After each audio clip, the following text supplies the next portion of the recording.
Este computador, listo. Bueno, bienvenidos a todos a esta hora gratuita de Héroegrama mensual. La idea es que cada mes tengamos una hora en la que, pues ustedes si tienen preguntas, tienen dudas, reflexiones, me dicen, oye Juan, encontré esto en tu libro y lo tienes que cambiar ya porque se te pasó. Digamos que es una de las grandes ventajas de los libros digitales, es que en el momento en que yo lo actualice, usted lo puede volver a bajar y es gratuito, ¿cierto? En el momento en que salga, o sea, la gente que, que tenía la primera edición pudo bajar la segunda edición gratuita, y cuando salga la tercera edición, que espero salga una tercera edición, ustedes puedan bajar esa tercera edición gratuita porque ustedes ya pagaron por el libro, ¿cierto? Esa es una de las ventajas de lo digital. Entonces, no sé si Fanny o Andrés o tuyo tengan alguna pregunta, hayan leído algo y digan, hay algo que no entiendo, hay algo que me gustaría que me explicaras. Sí, yo estuve mirándolo todo. En realidad no me pude sentar todavía a leerlo con detenimiento. Me pareció muy interesante, pero tengo que ser sincera, me cuesta entender estos gráficos. Perfecto. Claro, después cuando fui siguiendo la película, ahí como que se facilitó y pude entenderlo mejor, pero cuando la primera vez que lo miro digo, uy, esto yo no entiendo nada, muy elevado para mí, pensé. Claro, cuando Perfecto. después me centré con la película y viendo, ahí fui siguiendo el hilo, pero sinceramente no tuve el tiempo para decir, estudiarlo, lo vi Perfecto. nada más. No te preocupes, para eso estamos, para que esto sea más fácil. Igual, si en algo, yo tengo varios ejemplos, ustedes se dieron cuenta que hay varios ejemplos de películas. En la primera edición tenía más, pero no estaba tan coherente como esta segunda edición. Y la idea es, si ustedes encuentran alguna película o algún libro al que ustedes le apliquen Héroegrama y digan, mira, aquí veo esto, pues se les agradecería mucho que trajeran esos ejemplos, ¿cierto? Les cuento un poquito acerca de mí. Mi nombre es Juan Álvarez, trabajo, pues ya que ha sido un éxito este libro desde la primera edición, entonces digamos que me puedo poner la medallita de autor bestseller, pero en realidad trabajo como líder de servicios creativos, trabajo mucho para agencias de marketing y para empresas que están en esos momentos de cambio, y les ayudo con la parte de la narrativa, ¿cierto? También trabajo como guionista, estoy estudiando filosofía, espero pronto ser filósofo. También he trabajado como coach, ahorita vamos a hablar un poco de cómo la narrativa entra en el coach, productor audiovisual, documentalista, creador de formatos televisivos para Zodiac Entertainment. He trabajado con televisión, he sido consultor futurista y últimamente como marquetero político digital, que también es cómo hace uno para contar historias para que las personas eh, pues se sientan reconocidas por el político que está en ese momento en las elecciones. Aquí les muestro algunas marcas para las que he trabajado, pero creo que no es muy interesante. Y gracias a mi trabajo, pues le he podido dar más de 120 vueltas al mundo. Cada punto de lo que ustedes ven ahí es lugar donde he podido trabajar con permiso en diferentes culturas, en diferentes idiomas, y sobre todo escuchar historias de diferentes personas o cómo diferentes personas asumen la narrativa desde textos o audiovisuales, y digamos que parte de Héroegrama pues viene de toda esta parte acá. Héroegrama, digamos, es mi segundo libro, pero mi tercera obra publicada.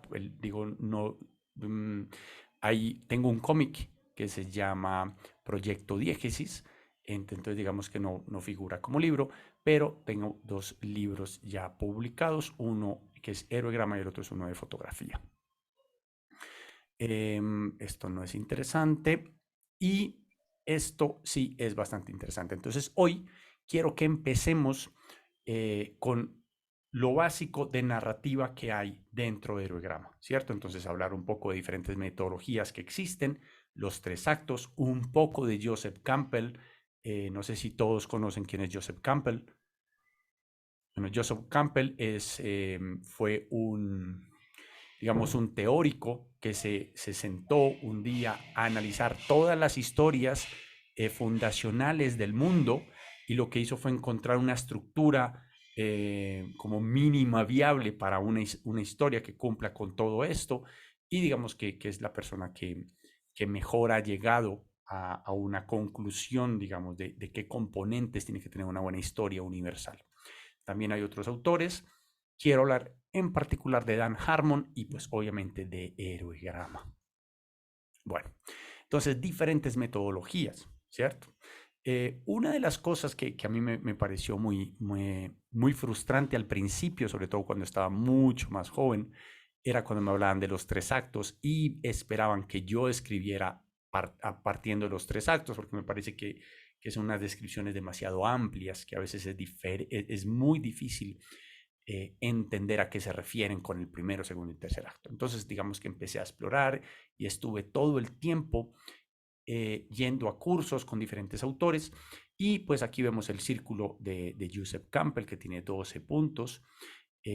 También, digamos que en algún momento me lo presentaron como una gráfica, una línea, una curva que iba subiendo hasta el clímax.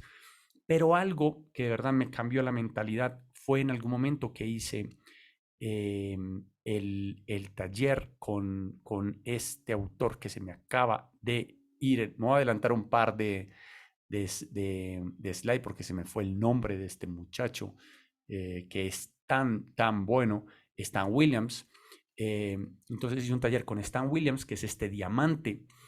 Y lo que más me gustó fue que él utilizaba el diamante en contra de las manecillas del reloj en vez de a favor de las manecillas del reloj. Esto hace que uno se salga un poquito como de su estructura mental.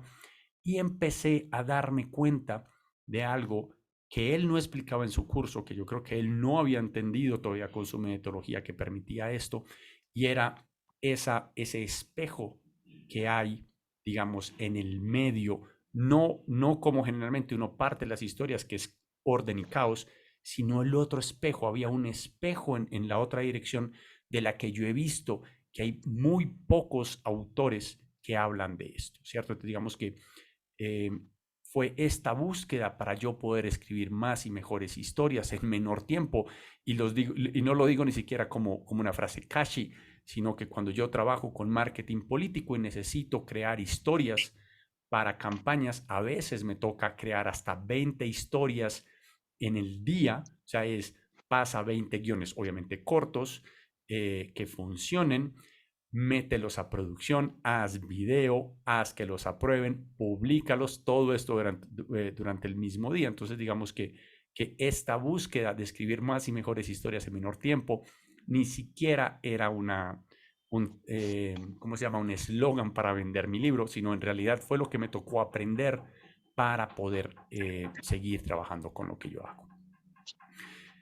Después de haber estado en el taller del diamante, de la historia de diamante de Stan Williams, pues digamos que me senté a reflexionar un poco acerca del viaje del héroe. Este es el viaje del héroe de Joseph Campbell, desde, digamos, en inglés, obviamente. Y cuando empecé a mirarlo, me empecé a dar cuenta que ese espejo, esa línea en el medio de la que nadie hablaba, pues seguía. Yo empecé a consultar un montón de autores, empecé a buscar un montón de personas y no encontraba qué podía ser, ¿cierto? Y cuando nos explican, generalmente cuando aprendemos los tres actos, no los explican de una manera lineal. Entonces digamos que ese espejo en este momento es totalmente invisible. Necesitaríamos jugar con arcos, pero que ya no es tan fácil de verlo como cuando lo vemos como el diamante y nos imaginamos una línea que parte este diamante por la mitad. Y cuando aplicas, digamos, este espejo, no sé si me están entendiendo, si estoy siendo muy abstracto. ¿Vamos bien? Fantástico. Entonces, cuando aplicas ese espejo, o lo más cerca que yo vi llegar a este espejo fue cuando aplicamos los tres actos al círculo de Joseph Campbell, pues tenemos una línea que llega, que separa como 2/4 de la historia en partida y retorno, pero que en realidad no reflejaba eso y a mí me comía el coco. Yo decía, aquí hay algo que la gente no está viendo, vamos a ver qué se hace. Y empecé a leer, digamos, unos libros que pues yo, pues si les gusta la lectura, buenísimo que lo hagan, pero no se la recomiendo porque no es una lectura fácil. El tipo es un teórico, no sé si ustedes han leído filosofía o algún tratado de alguno de los grandes genios del pensamiento del mundo, pues qué bueno que eran genios del pensamiento, pero no eran muy didácticos. No sabían escribir para que las personas que no están, digamos, muy metidas en esto, eh, lo entendieran fácil. Incluso me encontré algo, es una deuda que tengo y pienso hacerlo en algún momento, es hablar del viaje del héroe, de la heroína, ¿cierto? Porque digamos que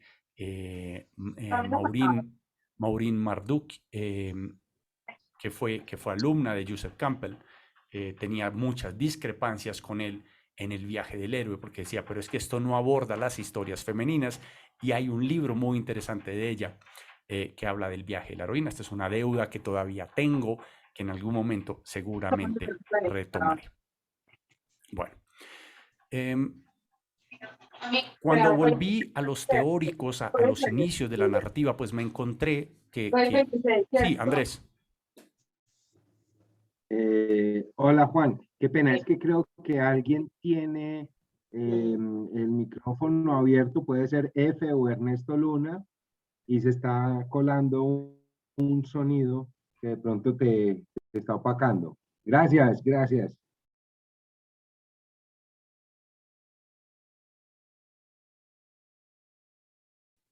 Ahora tú estás en silencio, Juan.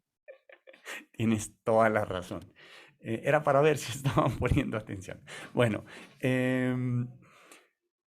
entonces digamos que en esa búsqueda empecé a irme como lo más atrás que podía encontrar, y me encontré que Aristóteles, que Hegel, por ejemplo, que Jung, yo conocía a Jung, pero no conocía a Hegel, digamos la parte narrativa, también hablaban de los tres actos y hacían esa separación como tan grande, esa clasificación tan grande que lo deja uno perdido. Yo no sé si ustedes en algún momento les ha servido escribir pensando solamente en los tres actos. Y digamos que aquí la contribución que hizo Joseph Campbell con el viaje del héroe, pues uno se da cuenta del cambio de contar historias en tres actos a contarlo en tres actos, pero cada acto con un montón de pequeños, digamos, modulitos, pues hace que la historia sea más sencilla de abordar. No sé si ustedes en algún momento, si quieren, yo les puedo compartir esta presentación, no se preocupen, no tienen que estar tomando pantallas o lo que sea, les comparto esta presentación sin ningún problema, porque digamos que hace parte de los orígenes del libro, así que esto hace parte de lo que ustedes ya tienen en la mano, ¿cierto? Aunque no esté expreso en el libro, pues hace parte de lo que sirvió para esa construcción. Pero digamos que en esta búsqueda empecé a darme cuenta que habían personas que simplificaban un montón, otras que simplificaban menos, otras que para mí eran más útiles por el tipo de historias que contamos, porque yo creo que aquí es donde Héroegrama trata de diferenciarse de todas estas metodologías un poco. Todas estas metodologías las podemos aplicar con Héroegrama, pero lo que yo estoy tratando de buscar es cómo simplifico el trabajo, sobre todo en los momentos en los que hay que hacer correcciones, o en el que hay que añadir un chiste, o en el que hay que añadir un momento romántico, o un momento de susto, un momento de suspenso, un momento de sorpresa, que a veces después de que has empezado a construir tu historia, empieza a ser una cantidad de texto bastante larga y puede ser complejo después encontrar exactamente. Entonces, algo que hace Héroegrama de verdad es crear esos momentos en los que tú puedes identificar exactamente dónde escribiste qué y su espejo dónde está. Enseguida les voy a hablar en el momento en el que apareció el espejo. Déjenme mirar. Perfecto. Por aquí estaba, solamente tenía un mensaje, pero era una persona avisándome de algo. Bueno, ahora, también algo que yo creo que la mayoría de las personas, sobre todo cuando han estudiado en la universidad comunicaciones, no han conocido, son autores que escriben con más de 3 actos, ¿cierto? Tenemos Gustav Freytag, que digamos es un alemán que vivió en 1800 algo, no recuerdo, 1830, 1850. No, fue mucho, mucho antes. Bueno, tengo que mirar, yo creo que tengo ese dato más adelante en la presentación, pero él escribía con 5 actos y si uno se pone a analizar, por ejemplo, Shakespeare, que fue un poquito antes de Gustav Freytag, también escribía en 5 actos. Está Stan Williams, el de la metodología del diamante, escribe en 4 actos. Y hay una técnica china o una fórmula, una metodología china de narrativa que también escribe en 4 actos. Y creo que esto vale la pena también empezarlos a consultar a veces porque tienen soluciones realmente creativas acerca de por qué cuento mis historias así. En esa búsqueda, obviamente, de poder contar, sorprender y hacer de todo, pues empecé a dar incluso clases de la narrativa del cáncer, por ejemplo. Porque digamos que hay una narrativa súper interesante en lo que le pasa a un paciente de cáncer, lo que le pasa a la familia, incluso la historia que los hospitales se cuentan acerca del cáncer. Y empecé a encontrarme entonces con el arco budista de la curación, Kübler-Ross, que habla de los 5 estados del duelo, está Freud, está Maslow, y si aplicas todas sus enseñanzas también a la narrativa, te das cuenta que lo que nos están contando es la historia de un héroe que está, en el caso de Maslow, pues buscando seguridad, en el caso de Freud, buscando cómo salir, digamos, de un fracaso social, en el caso de Kübler-Ross, cómo salir de un duelo, y en el caso del arco budista de la curación, cómo en algún momento encontrarme con mi esencia después de sentirme defraudado, digamos, de una herida física o mental, ¿cierto? Que yo creo que es bastante bonito. Y cuando empiezas a incorporar todo esto en la narrativa tradicional, te das cuenta que en realidad las historias lo que hacen es curarnos de alguna manera, de alguna búsqueda que estamos teniendo, ya sea que busquemos entretenimiento o en el caso de mis hermanas que les gusta llorar con películas, pues habrá alguna sanación con una película triste de cine francés, o a mi esposa que le encantan las películas, las comedias tontas, pues ella encontrará algo súper increíble que cura su cuerpo, que cura su mente a través de esa historia. Entonces yo creo que es algo que también tenemos que saber que debe estar incorporado dentro de nuestras historias. ¿Cierto? Si después nos vamos como creadores de historia y nos vamos más específico a cuando vas a crear un thriller, un drama o una comedia, también hay cierta estructura que tienes que tener, si es un romance, si es una tragedia, ¿cierto? Y las tragedias empiezan a parecerse mucho a estas que veíamos anteriormente, ¿cierto? Maslow, Freud, Kübler-Ross, sencillamente porque lo que están en ese momento creando es un momento en el que todos digamos, no, ¿qué es esta cosa tan terrible, ¿cierto? Y cuando empiezas incluso a contrastar lo que decía Aristóteles, lo que dicen los chinos, lo que dice Freytag, lo que dice Joseph Campbell, te das cuenta que empieza a haber una estructura realmente clara más allá de lo que planteaba incluso Joseph Campbell, ¿cierto? En mi caso, empecé a darme cuenta que si yo dividía, por ejemplo, si vemos aquí en la gráfica debajo del 2 que hay un triángulo, si aplicaba los tres actos al círculo, pues tenía un triángulo exactamente dentro del círculo que empezaba a darme una gráfica muy diferente, ¿cierto? Fuera de eso, no sé si alguno de ustedes conoce el eneagrama. ¿Alguna vez han leído algo? ¿Tienen un vecino, una hermana hippie que en algún momento encontró el eneagrama como una herramienta de autoconocimiento? Pues yo tengo una esposa hippie, una hermana hippie, una madre hippie. Digamos que después de ver esa metodología de crecimiento personal, empecé a darme cuenta que lo que proponía el eneagrama con sus 9 puntos y sus gráficas era un flujo de un proceso, de una historia que se estaba contando, ¿cierto? Entonces lo que empecé como buen anarquista fue empezar a utilizar esa herramienta para la narrativa, ver si me permitía contar historias, y empecé a encontrar todos estos puentes que en este momento comparto con ustedes con Héroegrama, ¿cierto? Está el círculo, el triángulo, las alas, el nadir, la corona y los ejes de polaridad. Como les decía, cuando tú vas a aplicar los 3 actos o el círculo que propone Joseph Campbell, lo que te propone sencillamente es una secuencia de momentos que debes escribir como aparecen. Entonces primero escribes el 1, después escribes el 2, después escribes el 3, el 4, el 5, el 6, el 7, el 8 y el 9.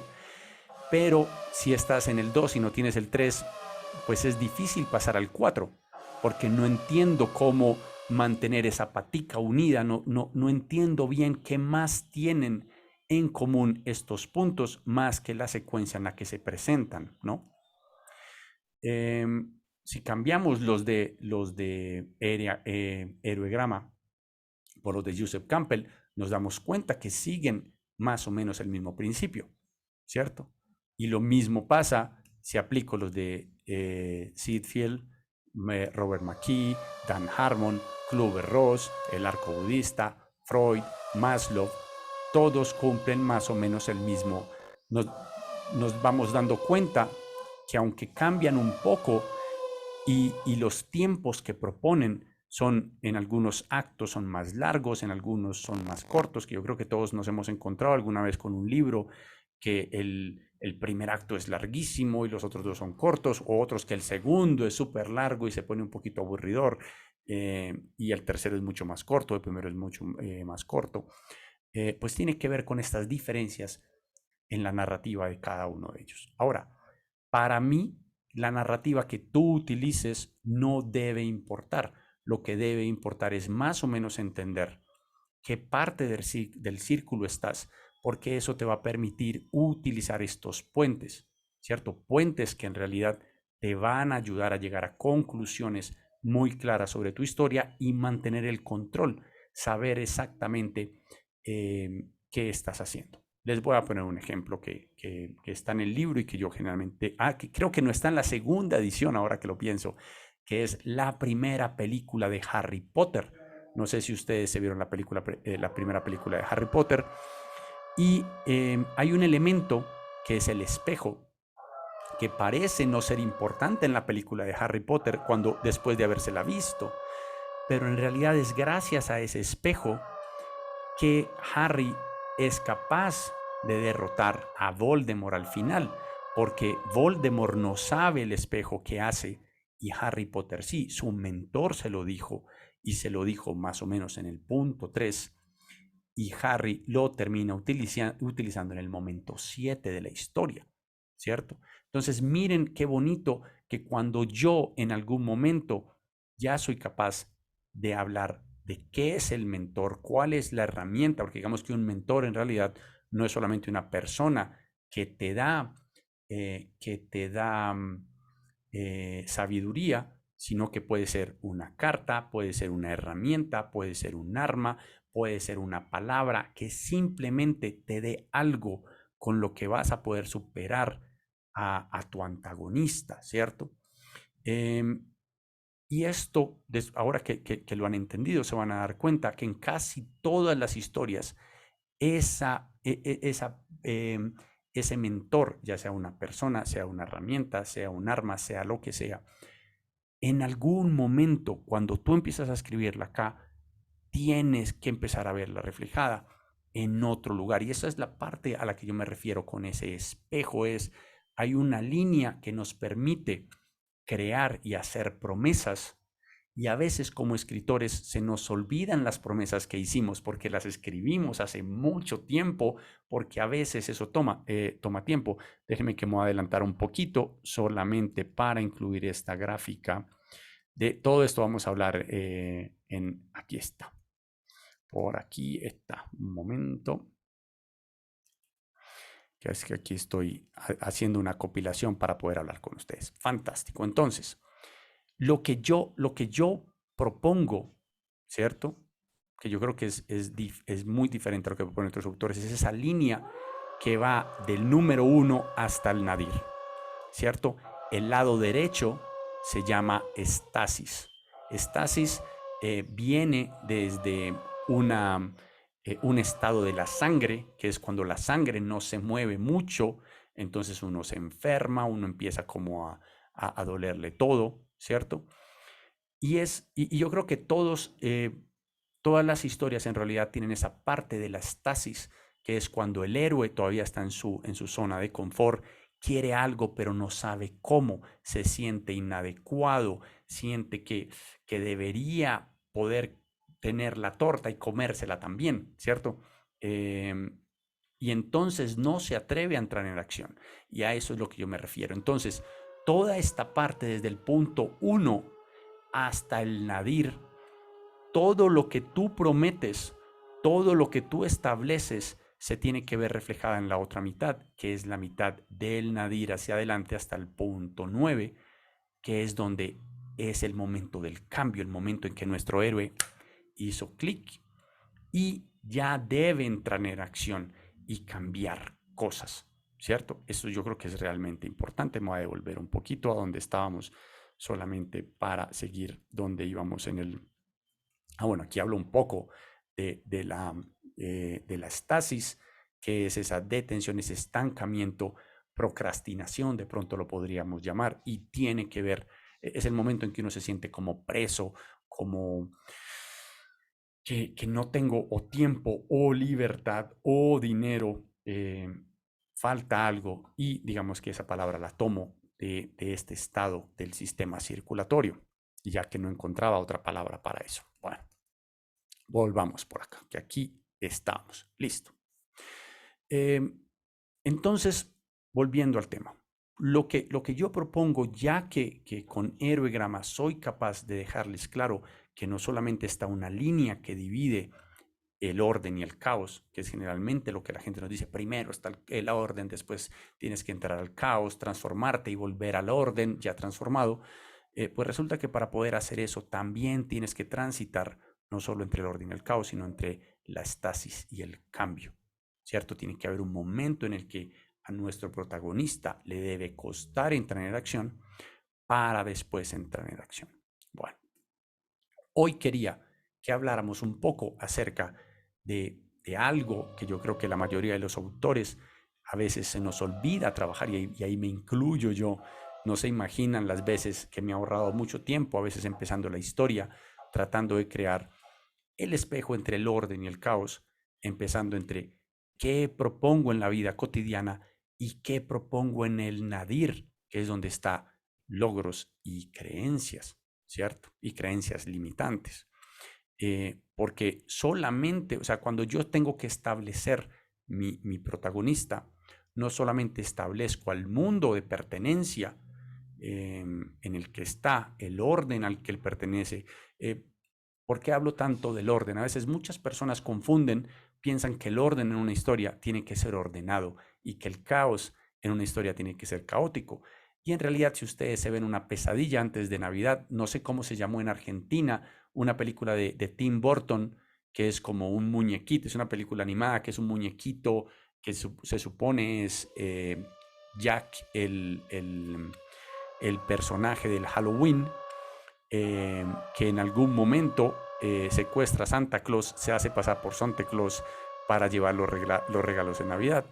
Para él el orden es el caos del Halloween. Ese es su mundo en el que la gente, en que hacer las cosas malas está bien, en el que no dar regalos está bien. Entonces él está en paz en ese caos, y cuando va a la Navidad a hacerse pasar, a hacer el trabajo de Santa Claus, pues le parece todo caótico, no entiende lo que pasa, cuando para nosotros sí, para él no. Y yo creo que eso es bastante importante, ¿cierto? Es yo cómo soy capaz de establecer, uno, el orden, pero no solo el orden como el mundo en el que yo pertenezco, sino también es cuáles son mis creencias limitantes y cuáles son esos logros que yo debo tener en mi vida, ¿cierto? A la hora y dejarlos más o menos establecidos. Otro ejemplo, de pronto no tan terrible, es Duro de Matar, una película de acción, donde nos plantean un héroe, creo que es John McClane, creo que es el nombre del protagonista, y nos plantean que en el principio que le tiene miedo a las alturas. Obviamente sabemos entonces que la creencia limitante en el punto 5 va a ser: vas a tener que pelear en el techo de un edificio, ¿cierto? Porque te dan miedo las alturas. Esto es algo que vas a tener que vencer. Y aquí es bastante importante entender que cuando tú hablas del punto bajo de una historia, del nadir de la historia, pues el héroe tiene primero que vencerse a sí mismo antes de vencer a su antagonista, al dragón, ¿cierto? Yo creo que eso es bastante importante. Eso es bueno empezarlo a establecer desde el punto 1. En el caso de Joseph Campbell, pues digamos que él lo llama mundo cotidiano versus el interior de la cueva más profunda, que es donde yo tengo la duda. Y aquí es importante entender que esa duda no es tanto para el protagonista como para el público, ¿cierto? Que yo creo que a veces se nos olvida, a veces nosotros escribimos y pensamos que lo que estamos haciendo es al personaje. No, nosotros lo que estamos haciendo es de verdad crear las condiciones para que en el punto bajo la audiencia esté dispuesta a aceptar que el héroe abandone su lucha. Y en el momento en que el héroe sorprende al público no abandonando su lucha, pues el público le da su estado de héroe, ¿cierto? Y para eso está el punto bajo, que yo creo que es bastante importante. Aquí me gustaría mucho hacer el contraste con todos estos. Sinfield habla de una victoria falsa. Algunos autores hablan del descanso del guerrero. No sé si ustedes lo han escuchado en alguna literatura. Y el descanso del guerrero es cuando se refiere a la stasis. El guerrero no ha hecho ningún cambio significativo, no ha hecho absolutamente nada en realidad, pero parece que con algunos trucos baratos las cosas le salen bien, ¿cierto? Y llega un momento en que se descalabra. No sé si se han visto una película que se llama Sí, Señor, con Jim Carrey, perdón, ¿qué dijiste, Andrés? De Yes Man, algo Yes Man, así. Yes Man en inglés. Perfecto. Al man le venden a Jim Carrey le venden una solución barata que es: dile sí a todo y el mundo te sonreirá. Y entonces él, sin cambiar lo que él es, empieza simplemente a aplicar esta fórmula barata, y al final nos damos cuenta que aunque pareciera que todo le salía bien, pues todo se estaba complicando mucho más. Y es ahí cuando tiene que enfrentar sus creencias limitantes para poder tener logro. Entonces miren lo bonito que ese personaje también está construido en esa historia. Robert McKee pienso que le pone un nombre muy triste: segunda complicación progresiva. Él ya tuvo una en medio del primer acto, que simplemente es la complicación interna, ¿cierto? El punto bajo, el nadir el héroe es nuestro punto interno.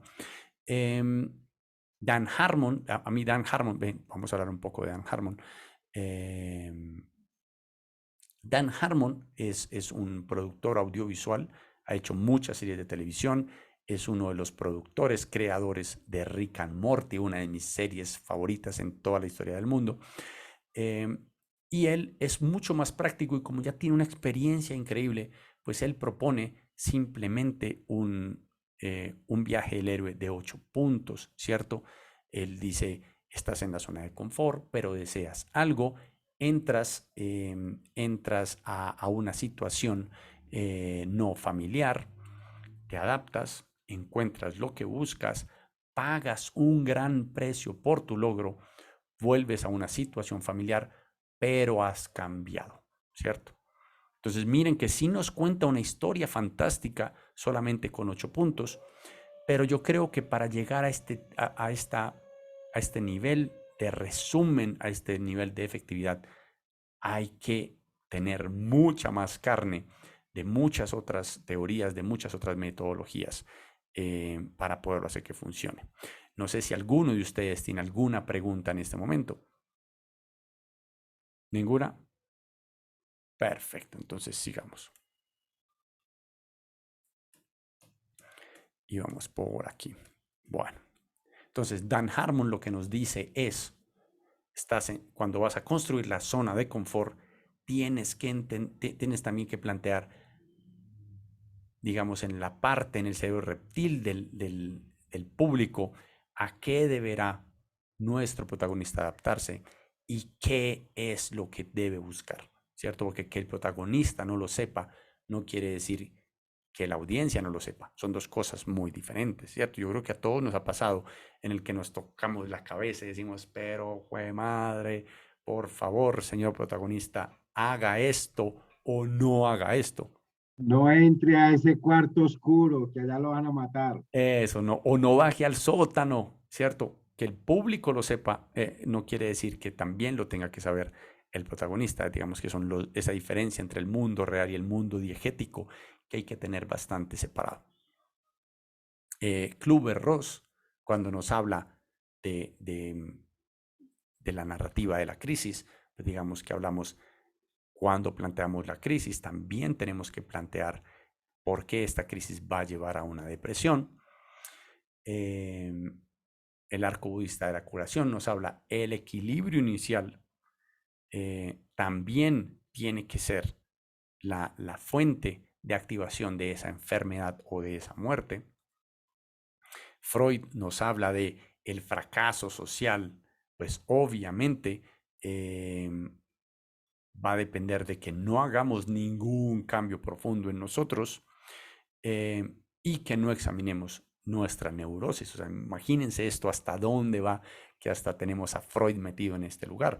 Pero cuando empiezas a darte cuenta que todo esto está conectado, que en realidad la narrativa es el algoritmo con el que las personas en realidad entendemos el mundo, en realidad la narrativa es la manera como los humanos le damos contexto a la realidad, a lo que nosotros llamamos realidad y percibimos por medio de nuestros sentidos.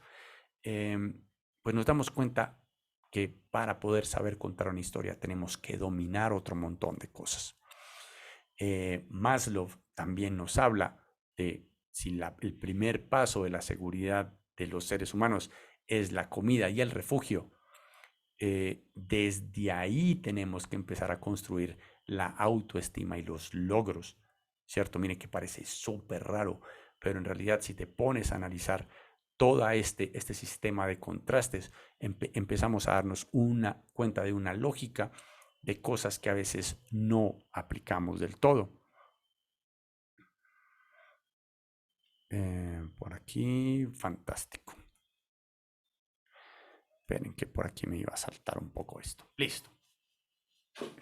Y aquí yo creo que es una parte bastante interesante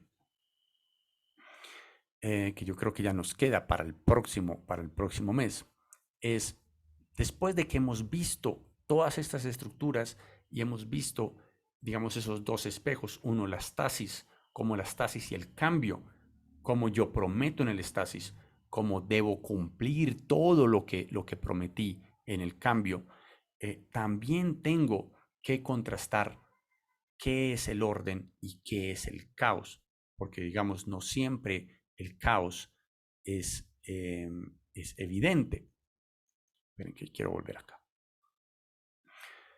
Y si se dan cuenta, en realidad lo que estamos aquí buscando por medio de todas estas líneas es poder coser el orden y el caos y la estasis y el cambio, ¿cierto? Es yo cómo le ayudo al público a encontrar de una manera fácil lo que yo prometí y lo que debo cumplir. Déjenme un momento, voy a apagar este celular que la gente le dio por empezar a escribir en medio de la clase. Pensé que lo tenía en modo avión. No sé si tienen alguna pregunta hasta este momento, algún comentario.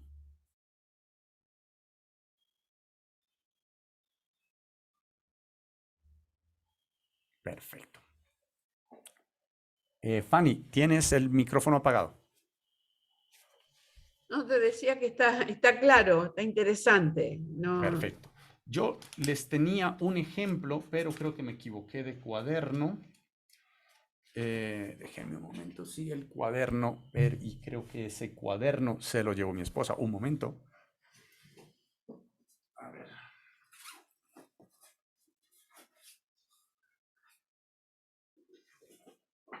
Creo que sí. Em, bueno, había empezado con un ejercicio de un sueño, ¿cierto? Generalmente, y esto me encanta a mí de Héroegrama, es a qué cantidad de cosas lo puedes aplicar. Entonces, generalmente cuando uno se despierta, le cuesta a uno muchísimo acordarse del sueño entero, uno tiene fragmentos. Yo recuerdo que más joven me acordaba de los sueños y soñaba por ahí 7 veces cada noche, pero digamos que ahora que tengo 45 primaveras encima, 46 mañana, no, mañana es viernes, sí, 46 primaveras mañana. Eh, ya acordarme de los sueños me cuesta un poco más. Y una de las cosas que me pareció grandioso fue sentarme porque tuve un sueño obviamente espantoso, fue una cosa realmente, una pesadilla así de estos terrores nocturnos que uno no se quiere acordar, pero me pareció interesante la premisa del sueño. Y me acordé, cuando me desperté, pues acordaba la sensación terrible del sueño y me acordé de unas tijeras. Y dije, bueno, digamos que estas tijeras, unas tijeras de estas de acero que todas las abuelitas tenían en la casa. Yo creo que mi mamá ya no la tenía, pero sí recuerdo unas tijeras de acero de asas negras, grandotas, que estaban al lado de la máquina de coser. Entonces me acordé que eso, entonces digamos, puse las tijeras en el punto 3, que es donde está el mentor. Dije, bueno, esta es la herramienta, este es el mentor. ¿De qué más me acuerdo? ¿Qué pasó con las tijeras? Yo, claro, con estas tijeras, al final, en mi sueño, la persona que era yo, pero que no era yo, se cortaba la lengua con estas tijeras, una cosa horrible. Entonces dije, bueno, esto debería ser el punto 7, ¿cierto? Esto debería ser el punto 7. Y solamente haciendo estas asociaciones, en menos de media hora fui capaz de reconstruir todo el sueño y la estoy escribiendo como una historia realmente de horror, porque es realmente terrible, una historia corta, que trata de una persona que simplemente, pues ya lo sorprenderé, en algún momento le publicaré a este grupo esa historia en que evolucionó, pero gracias a tener esta herramienta de Héroegrama, de poder empezar a entender bien qué debe ir en cada punto y cómo se interconecta con los otros, de verdad que permite desarrollar historias de una manera a la que uno no está acostumbrado. Como les decía, una de las grandes frustraciones mías al principio, cuando empecé con la escritura en serio, fue cómo podía uno escribir una historia sin tener todos los pedazos. Y generalmente como escritores, a veces uno empieza con una historia que empieza con el peor pedazo del mundo, el último, o simplemente uno se imagina, como mi sobrino, una batalla o una gran arma, o se imagina uno un punto de giro, pero no tienes nada más.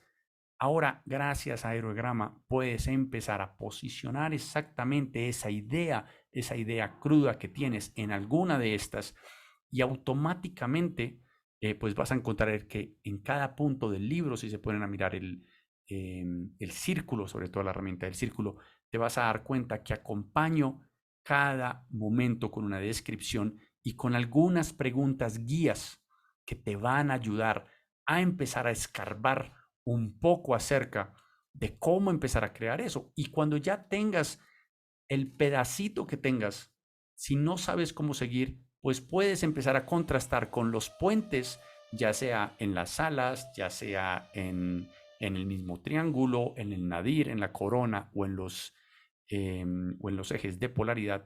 Te vas a dar cuenta que lo que propongo es la lógica de cómo llevar tu historia hacia adelante a partir de preguntas, cómo vas conectando. Y pues al principio, cuando no has utilizado una herramienta, pues la herramienta parece compleja, pero en el momento en que ustedes entiendan la lógica, se van a dar cuenta que pueden empezar incluso a descartar malas historias súper rápido, un poco así como el business canvas para los negocios, pero para historias. Andrés. Juan, hola, yo para ir escribiendo historias, una de las cosas que hago es que voy escribiendo, voy escribiendo como escenas o diálogos o cosas así en tarjetas, ¿cierto? Entonces voy escribiendo en tarjetas, y después los voy organizando en un tablero. Eh, ¿Vos has aplicado eso para el heroegrama? Porque a mí me parece que como lo estás diciendo así, pues parece como que eso pudiera ser como una buena herramienta. Pues mira, una de las cosas que yo hago es, si le quitamos a este círculo, dame un momento, hagamos eso para que ustedes lo entiendan mejor. A ver, ¿me deja compartir? Sí. Si yo le quito a esto, esto, y esto, y a esto. Mira, yo estoy a punto de que se publique en Amazon solamente para la impresión un cuadernillo que lleva estos círculos y que acompaña con algunas preguntas. Espérate, vamos a poner así. Presentación. Listo. Entonces, este circulito, ¿qué te permite? Exactamente como tú haces con ¿cómo es que le dicen a esas fichas? Tienes el micrófono apagado, Andrés. Fichas bibliográficas. Eso, esas fichas bibliográficas de cartón, lo que yo hago también es ponerlas, describir el primer acto o el primer momento en esa ficha y la ubico en esa ficha, ¿cierto? Incluso tengo un corcho bastante grande donde voy poniendo cada cosa en su lugar y sí, exactamente. Ahora, lo bueno de tener un corcho a veces es que te permite incluso poner hilos de colores, de diferentes colores, de un punto al otro, ¿cierto? Entonces, en vez de hacer como lo ponen muchos escritores, que lo ponen lineal, uno detrás de otro, lo que yo hago es los ubico alrededor del círculo y lo que voy empezando a hacer también cuando empiezo a controlar sobre todo que los chistes, que el romance, que las cosas tengan correspondencia a su lugar correcto, es empezar a aplicar las líneas, ¿cierto? Es algo que de verdad yo disfruto mucho. No sé si ustedes, yo sé que yo veo mucho cine B, muchas películas que uno no debería ver porque creo que hay grandes ideas que en grandes fracasos. Hay una serie que sacaron, creo que es DC, en cine, que se llama El Escuadrón Suicida. La primera no se la recomiendo a nadie porque no es muy buena. Realmente es mala. Pero la segunda, Escuadrón Suicida 2, aunque es mejor que la primera, mucho mejor que la primera, es posible que no sea una muy buena película, es una buena historia, no es una muy buena película.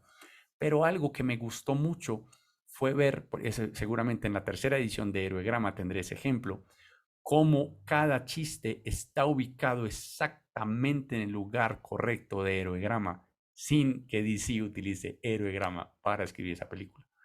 Entonces hay un chiste, por ejemplo, de unas balas, una bala grande, una bala pequeña, eh, que parece un comentario al azar al principio de la película, que cuando menos te lo espera, ¡pum!, te cumplen la promesa de ese chiste más adelante, ¿cierto? Hay unas promesas, sin dañarles la película, hay un montón de promesas chiquitas que hacen de verdad que la historia sea muy divertida, no porque sea tan divertida en realidad, sino porque está bien construida y te va cumpliendo cada promesa, ¿cierto?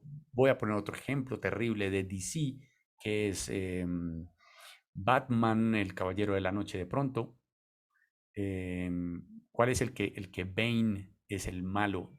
¿Tú sabes eso, Andrés, o alguno de ustedes? El Caballero de la Noche Asciende. Eso, Caballero de la Noche Asciende, por ejemplo, es una película que a pesar de que le metieron un presupuesto increíble, un buen guión y todo esto, en el momento en que rompen la promesa de quién es el villano, a la gente le deja interesar la película. Entonces al final, pues tú dices, sí, pues la película me entretuvo, pero no es una buena historia, porque rompen la promesa, una promesa que te hacen en el primer acto, no te la cumplen al principio del tercer acto. Yo creo que esas son cosas que nosotros como autores tenemos que empezar de verdad a controlar. Es dónde están las promesas que yo hice en el primer acto o en la estasis, mejor dicho, cómo las cumplo en el cambio. Bueno, yo creo que estamos llegando a la hora. Me gustaría recibir un poquito de comentarios de ustedes. ¿Qué les pareció esta hora? ¿Les pareció útil? ¿El próximo mes debería cambiar algo o hacerlo de otra manera? Espero de verdad el próximo mes tengan preguntas. Fanny, ¿qué te pareció a ti? No, a mí me gustó mucho, pero me quedo un poco con esa expresión tuya que dijiste recién. Me parece complejo, nunca lo usé. Yo lo escuché, me parece muy interesante, pero como que no me siento todavía, no sé cómo empezar. Sí, como que Perfecto. tengo ahí un poco de, nunca lo usé, nunca hice nada con esto. Me parece muy interesante lo que decís porque esa hilación necesaria la perdemos. Yo en la escritura me doy cuenta que por ahí la pierdo. Y con esto tengo una ayuda muy interesante, pero Claro. todavía lo veo un poco complejo. Perfecto. Mira, solamente para que de esta primera clase lleves cosas muy prácticas y muy útiles, el triángulo te sirve para crear la estructura básica. Por ejemplo, o sea, el Claro, círculo, con el círculo puedes empezar a tratar de tener el inventario de qué partes de tu historia tienes, porque a veces no están todas, ¿cierto? Entonces uno claro. toma el círculo y empiezas a hacer apuntes pequeñitos. En la vida ordinaria tengo esto, en la causa menor tengo esto. Y las descripciones las vas a encontrar en el capítulo del círculo de cada momento para que sepas cómo te pueden ayudar a encontrar esos 9 momentos mínimos para una historia. Con el triángulo empiezas a empezar a tener esa estructura básica que es bastante importante tenerla porque te va a ayudar a navegar mejor en tu historia, ¿cierto? Las alas nos van a revelar los puntos de conexión emocional con los que vas a manipular a tu audiencia para que la audiencia haga o diga no, ¿cómo? No bajes al sótano, Ay, que allá dame un está. ejemplo ahí, dame un ejemplo. No, por ejemplo, Andrés, tú tienes la mano levantada. No, hay una cosa que quiero compartir con Fanny. Em, Como escritor, yo utilizo una metodología y que bueno, gracias a Juan también pues ha aportado mucho en esa construcción y es, perdona la expresión, pero es eh, a los hijueputazos. ¿Cuántos hijueputazos tiene una película? Entonces, son esos momentos en los que estás viendo la película y dices como, ¡ay, puta! ¿Sí? Y sabes, Fanny, fue muy bonito. Ahorita en septiembre se estrenó mi primera película eh, y tuve pues la oportunidad de ver su estreno en República Dominicana. Y en esos momentos donde yo puse los hijueputazos, ahí la gente hacía, o sea, yo los veía casi, los escuchaba, pero sobre todo hay una cosa, Juan, que de pronto pues que son esos puntos de giro, pero que como pusiste en el mal ejemplo de Batman Rises, de Dark Knight Rises, ese ya te hace perder el interés. Mientras que por ejemplo, voy a tomar un ejemplo del mismo director, Christopher Nolan, con su película Memento. Ahí, por el contrario, con la narrativa que tiene, que es una narrativa que va ya o sea, va hacia atrás la narrativa y esos puntos de giro lo que te hacen es pensar es en qué pasó antes, Claro. ¿cierto? Pero entonces eso te agarra y no te suelta de la película, no te deja salir de Exacto. la película. Entonces, las alas lo que te van a ayudar es a garantizar que tú tengas dos cierres emocionales con los que afectes directamente al público de una manera positiva. O sea, que la gente diga, "Ah, no, ¿y ahora qué va a pasar? ¿Cómo va a salir de esto? ¿Cómo lo va a lograr?" O si yo fuera el héroe, dejaría tirado todo y me iría para mi casa. Y el héroe no hace eso, entonces todo el mundo dice, uy, este es un... como el protagonista no lo hace, se convierte en un héroe, ¿cierto? Entonces digamos que las salas te sirven para eso. El nadir es con el que vas a ayudar a que el público entienda el mundo interior del protagonista, ¿cierto? La corona sirve para que la audiencia tenga esa sensación de coherencia y de que fue una historia redonda, que uno diga, uy, claro, todo se acabó. Los gringos son súper buenos en eso, incluso las maneras más estúpidas. No sé si han visto películas que terminan con imágenes quietas y descripciones de qué le pasó a toda la gente que vimos en la película que no fueron los protagonistas. Que, y este se convirtió en senador y murió de cáncer. No sé, ¿cierto? Y que uno se ríe, que uno dice, qué bueno, pero te ríes no porque el chiste sea bueno, es que te están cerrando la historia y eso a la gente la hace feliz, sentir que entendieron todo, que de verdad se llevaron el máximo de tu historia, y esto lo haces con la corona. Y ahora, algo que a mí me parece súper poderoso son los ojos de polaridad, que son los que nos ayudan a verificar la información, o sea, que la gente tenga la suficiente información para entender la transformación que tuvo el héroe, ¿cierto? Este es como en las tuercas que yo puedo apretar en mi historia para hacerla mejor, ¿cierto? Y en cada capítulo, en cada sección, te vas a encontrar que cada punto lleva diferentes preguntas que debes responder. Si aquí dijiste, si aquí prometiste esto, se tiene que ver reflejado acá. Si aquí dijiste esto, tiene que verse acá. Por ejemplo, volvamos a la corona, por ejemplo. El punto 2 es la causa menor, que generalmente es esa causa infantil o esa búsqueda infantil que tiene el héroe al principio para salir de su zona de confort, ¿cierto? Tú te tienes que asegurar que ni en el punto 8 ni en el punto 9 esa causa infantil siga presente. Si está presente, te tienes que devolver y cambiar eso, porque si no la gente se va a sentir engañada. Lo mismo que el mentor, lo que te dijo el mentor a ti al principio, lo tienes que haber utilizado en el 8 y ya tiene que ser, tú ya te tienes que haber convertido en un mentor que construye encima de lo que tu mentor te dijo.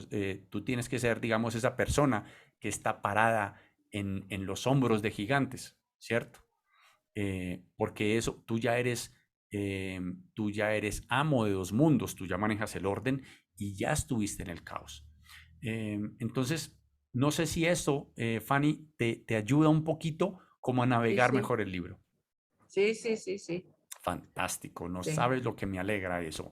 F, cuéntanos tú si tienes alguna opinión, algo que quieras comentar.